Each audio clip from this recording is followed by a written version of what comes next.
Tiga anggota desa terpaksa diamankan pihak Satlantas Polres Muara Enim karena mengangkut penumpang di atas atap mobil.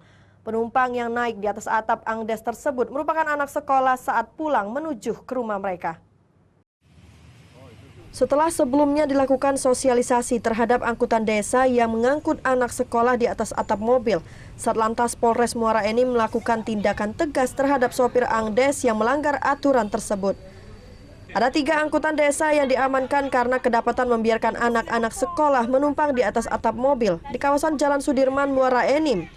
Tindakan ini dilakukan guna efek jera bagi anak sekolah dan sopir angdes yang melakukan hal serupa.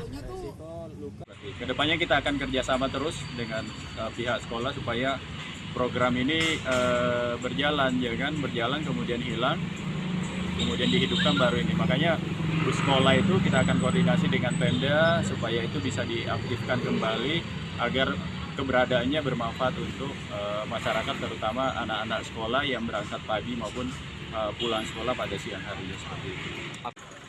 Setelah mendapatkan pembinaan di Polres Muara Enim, anak-anak sekolah yang masih SMP ini diantarkan pulang dengan menggunakan mobil patwal lantas dan mobil truk dalmas menuju rumah mereka masing-masing. Untuk mencegah dan menertibkan angkutan desa yang masih mengangkut penumpang di atas atap mobil, Satlantas Polres Muara Enim akan melakukan patroli setiap hari, terutama saat jam masuk sekolah dan pulang sekolah. Dari Muara Enim, Edwin Syah Satria, iNews melaporkan.